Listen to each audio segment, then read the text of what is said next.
Right, hello everyone. Hello guys, lunch is over. I still can't hear. Hello. Hello, yes, hi. So yes, thank you Monica, except I'm representing MRSI here, being an ex-officio member. So when Manish took over as the president for this term, he said that everybody has to take up something as a project. And I was hoping that after 3 years of my term, I would not get anything. But he, being him, the taskmaster that he is, so I did get something. and it's something that I was also chasing during my term. So it's something which I feel is under-leveraged at our end in terms of the importance. Some of us have a broad idea about it, all of us feel about it, but what exactly is happening in that area and etc. is what we really need to see. Can I have my slides, please? So this particular session is about data protection and the research insights industry. Yeah. So I'll just skip this. So, as I mentioned, the MRSI has actually been working a lot in the data privacy as well as protection area for the last 4 or 5 years. And there are different sort of tenets which are sort of coming up. There's a personal data protection bill, which was tabled. We had written our white paper through some external resources. And we tried to see how we could socialize our visibility as research and insights industry professionals to the government at large and policy makers to sort of say that, hey guys, we exist, and we are not another set of lead generators or telecallers. We are people who provide services to the society, and we are able to therefore add back to the society, and therefore the rules and regulations that you club us under needs to be sort of different. Now, as you know, in government-led socialization, there needs to be a process that has to be followed. So we have actually commissioned Khaitan and Company, which is one of the largest law firms in India, to basically represent our case and prepare a white paper on behalf of all the research and insights industry professionals to say what exactly does this mean for us. A bit about Khaitan and Company, like I mentioned, it's one of the leading law firms with 1,000+ lawyers, and they actually focus a lot on the top-tier data protection practice. That's really one of their core jobs. They have also been awarded Data Protection Law Firm of the Year at the prestigious ALB India Law Awards in 2021 and 22. Their privacy practice per se has been quite active, and they are involved in various paid and non-paid consultations from the government themselves to sort of come and guide them on what are the areas that they should really be looking at. And today I have with me Supratim Chakraborty, who is representing Khaitan, and he's the person who would be driving our interests and taking our voice to the government to socialize our concerns as well as our constraints within which we have to operate for the MR industry. Supratim is considered a thought leader in the data law space and has been named as a leading individual in 2021 and 22 in the Legal 500 edition for data protection in India. And he's also followed the formulation of the Draft Personal Data Protection Bill 2019, and his comments were actually have been included in some of the policies that have actually come about. He's also been named in one of the global lexology, which basically identifies top lawyers across various geographies, and they are apparently nominated only by clients, and it's very difficult to get through to them. And he's the only one who's been nominated from India on the data protection space. So I hope with him being there, we'd be able to drive our agenda quite well forward. And I thought today's session should help us basically improve some of the sensitivities towards which we really sort of want to run for. In short, these are largely these 4 questions that have been troubling us for a while. And that is question number 1, which is, does India have data protection laws today that could have a bearing on activities of MRSI's members? Yeah. Second one is, are self-governing codes of conduct enough compliance? Third is, how will the upcoming data protection law possibly impact market research, and how should that particular compliance be ensured? And lastly, what should MRSI members really be doing to prepare itself for the upcoming data protection laws, right? So these are the 4 key questions we've pretty much been running with, and I'm hoping today's very small session would give us a small window of understanding of where we should really be going and how should that be addressed. With that, and any further ado, let me just call in Supratim.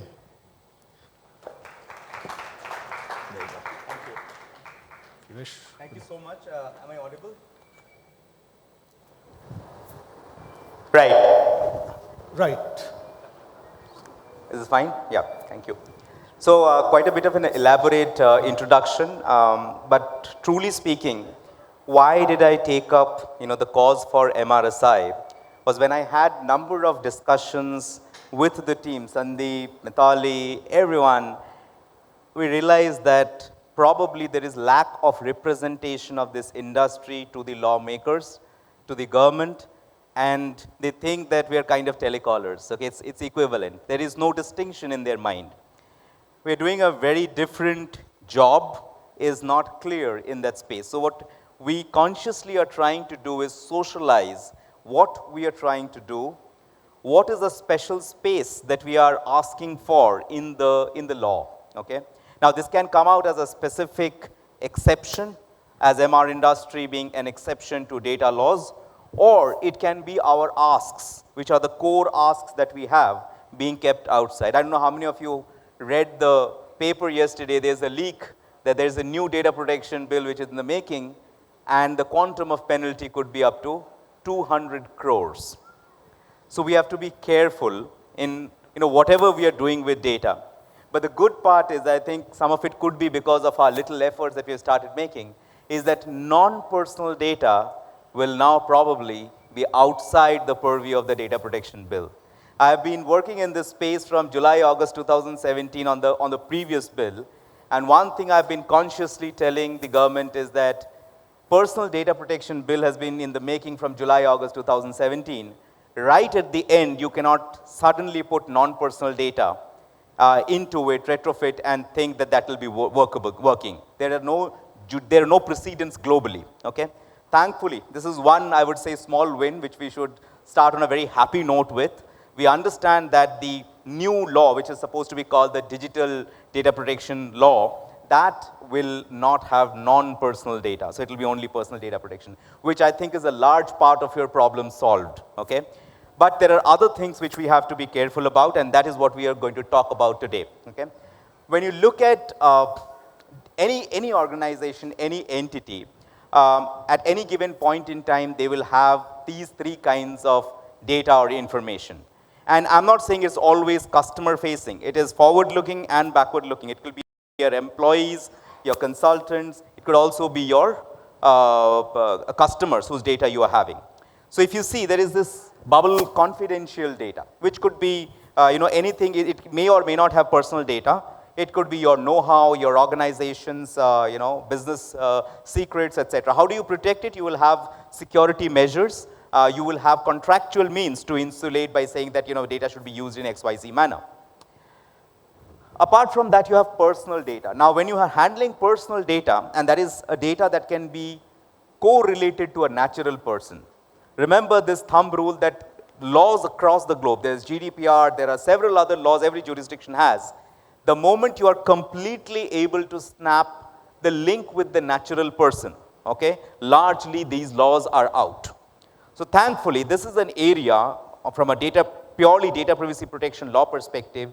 If you are able to handle data which is devoid of a linkage to the natural person, irreversibly, you cannot go and find out who that person is, then you are largely safe. You're not in that area, penumbra of data protection privacy law.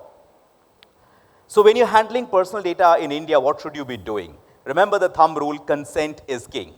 So consent has to be taken, and then you're through with handling of that personal data.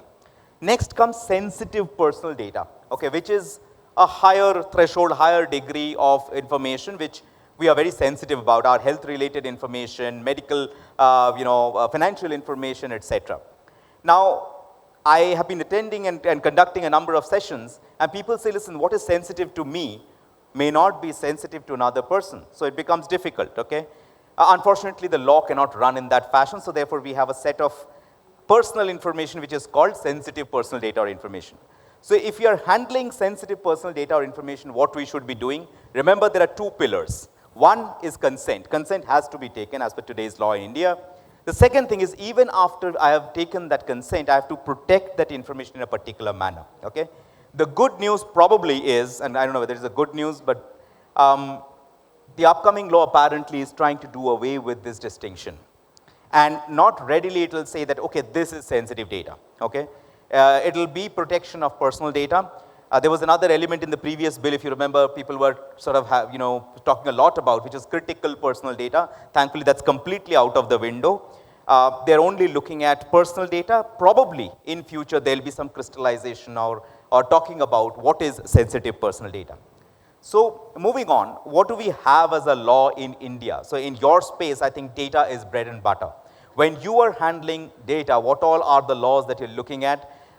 Many times when we speak with foreign clients, they say, we don't think that India has a law today, does it? So the answer to that is yes, it has. In fact, there's a patchwork of laws, okay? There's, on a sector-neutral basis, you have the Information Technology Act. There's a set of rules. In short, we'll call it the Sensitive Personal Data Rules. Then there are sectoral regulations. For example, RBI giving its diktat to banks and NBFCs, IRDI giving its diktat to insurance players, so on and so forth. And then there's a new cybersecurity-related norm which has come into play. You must have heard about it, which is 6-hour data breach reporting requirement, okay? So if we are handling, there are a couple of sections I'm going to talk about. Idea is not to throw a book, just to tell you what to do when you're handling personal and sensitive personal data in India right now. Personal data, if you're handling, then it should not be disclosed to an individual against the consent that you have taken or the contract that you have entered into. Else, it could tantamount to imprisonment for 3 years or fine, which is up to 5 lakh rupees or both, okay? This is there, parked in the Information Technology Act, but not many are aware of it. The next one is 43A, which is talk about sensitive personal data, and I'll show you the list of sensitive personal data. If you're handling sensitive personal data, then ensure that you have the reasonable security practice and procedure which has been set out in the law. Otherwise, damages could be payable by way of compensation which is uncapped. So it could have a real dent into your organization's kitty because it is uncapped damages. So what is sensitive personal data? I think from my discussions, I understand, thankfully, large part of this could be outside your purview when you look at from a customer's perspective, but probably from your employee perspective, you still need to be careful. It is natural person's information, which is password, biometric, sexual orientation, physical, physiological, mental health condition, medical records and history, financial information such as bank account, debit card, credit card numbers. So if you're handling any of these, please ensure that you are following the rules that are there. But remember, again, all of this has to be linked to a natural person. Otherwise, you are safe. If it is de-linked, you cannot connect, then it is outside the purview of the law. If you are by chance handling any of the sensitive personal data, it could be for your employees or for your customers, then there are norms in relation to collection, how the privacy policy should be drafted, how transfer should take place, disclosure should take place, all of that, okay? Also, there is this cybersecurity requirement, which I just mentioned. Within 6 hours of any breach happening, you have to report to the CERT-IN, Computer Emergency Response Team of India. About that, there are other requirements like letting them know about your point of contact, etc. I'm not deep diving into it, but that is what is there as an omnibus, quick snapshot of laws that are there, which you have to take care of. Coming to what we are looking forward to right now. Okay, this is Sandeep's special request that we talk a little bit about the probable upcoming law. And gathering from the last 2 days, whatever you would have seen in the papers, there's a news trickling in that you could look towards having a leaner draft law, which is not emulating or aping GDPR. It could be, I think it could be a good news also, because we are having a very different Indianized look towards the, towards data privacy and protection. And so what are our pain points? Okay, right now from an MR industry perspective, what is our ask? What are the things that we are sort of mentioning to the government, to the stakeholders, what we, where we need a special attention? Think. So the first one is adequate consent and notice.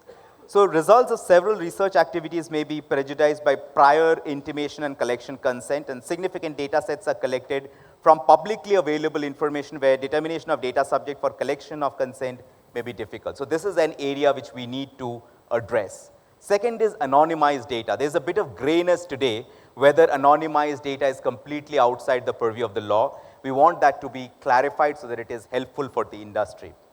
Next is purpose limitation. Laws across the globe on data privacy and protection say that you can use the data only for a particular purpose. Now for us, what happens in this industry is that purpose could evolve. It could change, right? So we want a special avenue created there in relation to purpose. Next is retention of data. Now again, globally when you look at data related laws, there's an end date to retaining data. What we want is an avenue created, of course with all the safeguards, but where you can retain the data for a longer period for future use.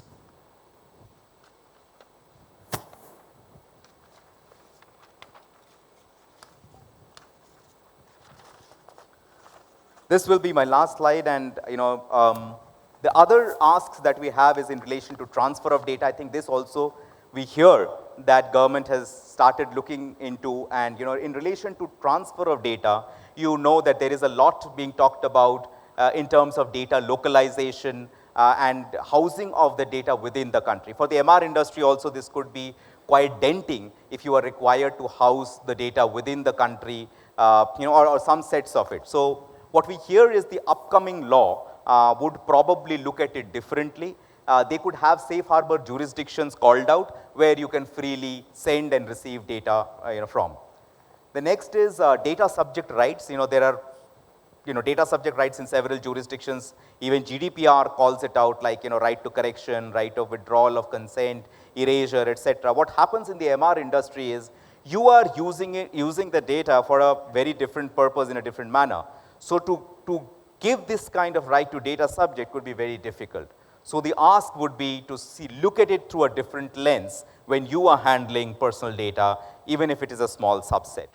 Next is compliance obligations. Some of the concepts such as data brokers, etc., who neither fall in the orthodox concept of data controller or processor, these need recognition. So again, we kind of bring that to the fore.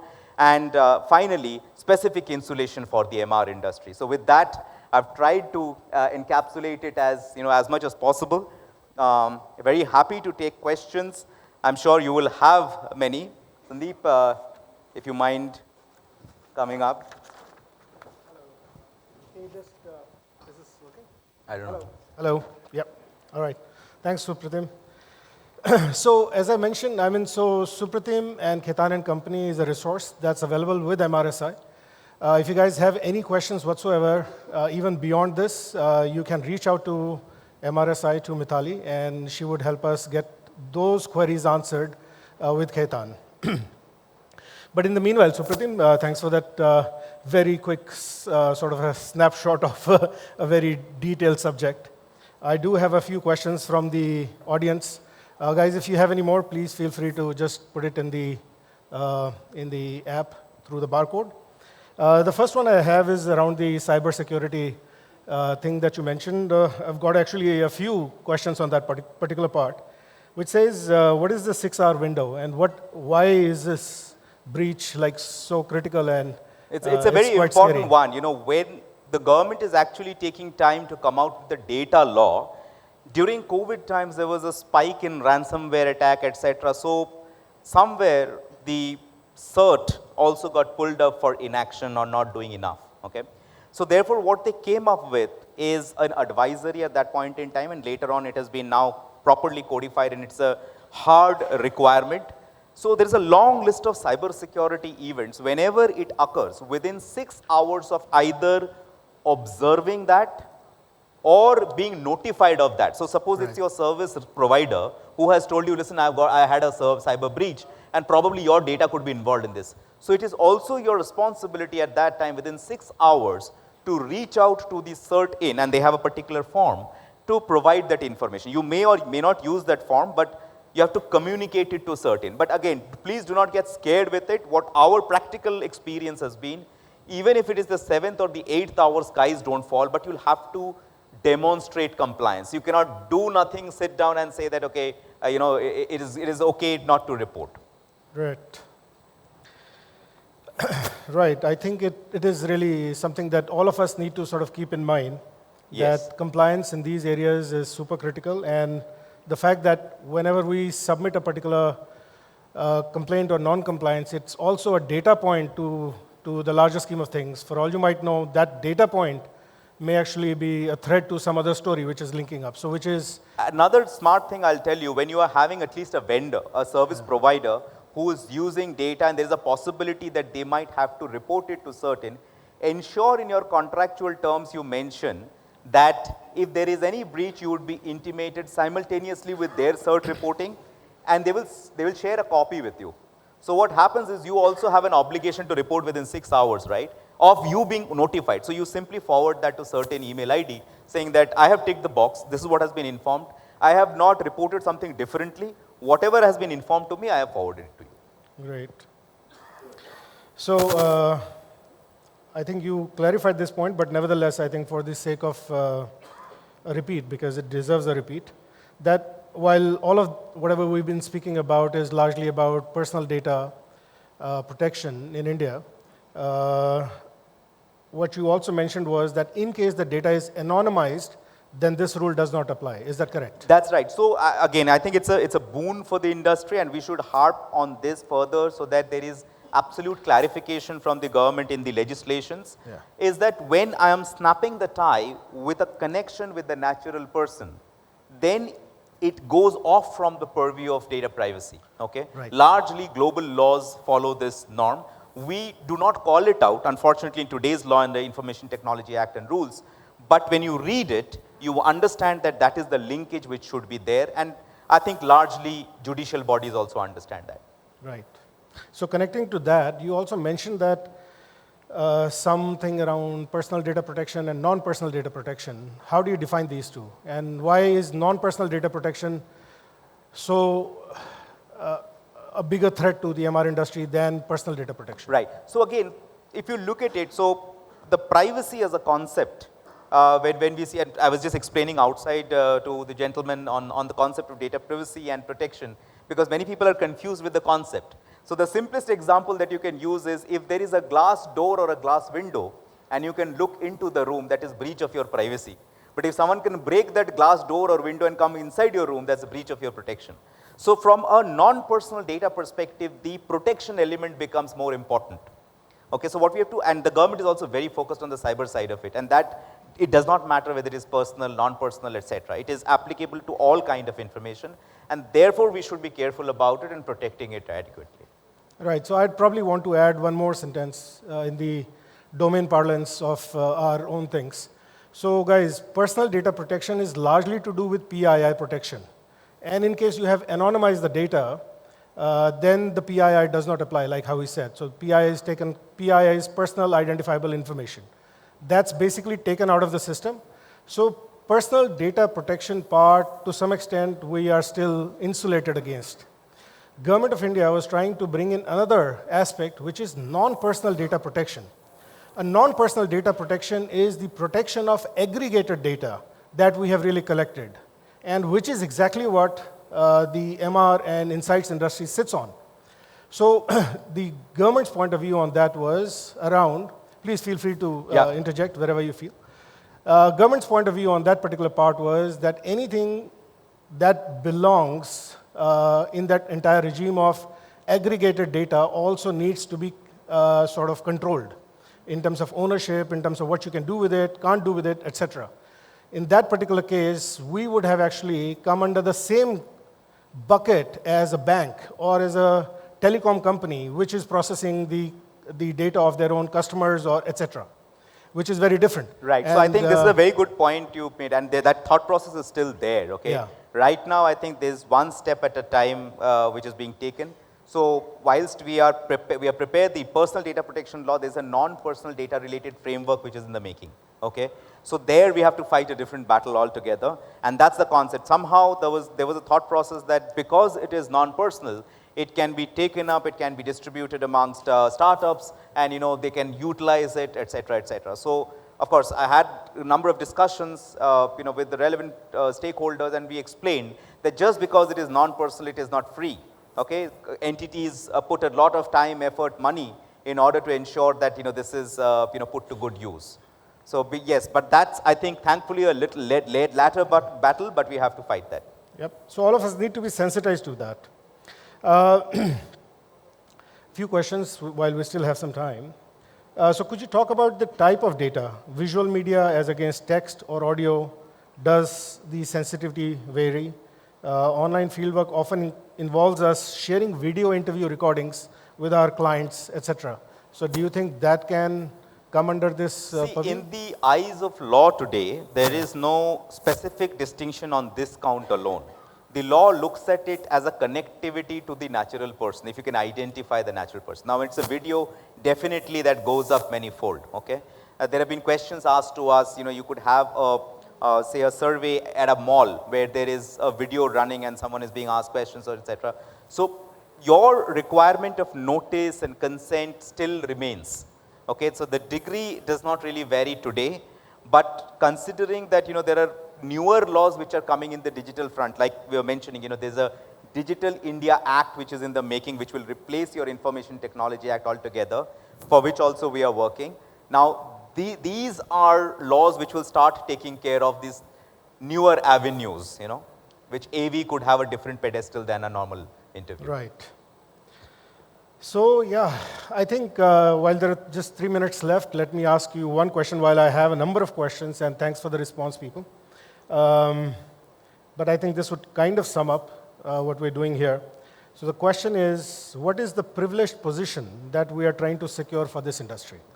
So the privileged position is that we should be looked at as an industry which is not utilizing or crunching data the way they are thinking that the whole world is utilizing the data as. Okay. Whilst there is an umbrella legislation which is being made right now, we may not find a specific mention there. Right. So the way to approach and get our work done is the pain points that we have. Like one of them was non-personal data, which you finally, if that sees the light of the day, it's a major win. Okay. So points like these, if we can weave into the law, we have ultimately achieved what we wanted to achieve as an industry. Right. So that is basically the baby steps that we are taking to ensure that ultimately the industry remains insulated and we continue to do work the way we are doing today. Yes, I would want to add one more point to that though. So I think one of the other things we are trying to do is improve the visibility of the consumer insights and market research industry within the policymakers itself. So when they are making policies, do they think of us? Do they think of our interests and our constraints and the value that we're providing to the society before making the policy? Absolutely. So I think that is also an area that we are trying to address before we tell them that this is some of the additional ring fence that we would want to have selected for us in order to be able to do our job like how it's supposed to be. So with that, thank you very much, guys. And I would also want to thank Nidhi Hosangari for the advocacy-related things, along with Mitali Chauhan. They are the governing bodies who basically are interacting with Khaitan, and that's how it's functioning. If you guys have any sort of a question or any query, please do write into Mitali or Nidhi, and we'd have it addressed. Thank you. Thank you so much Supratim. for your You flew all the way, time. and really appreciate your. Thank you. So. Thanks. Thanks. This book basically is the industry sizing report that we conducted. And with this, you would be able to understand everything that we really do and what we don't. Thank you. Thank you, man. Sure. All right. Thanks. Thank you. Thank Thank you, you, everybody.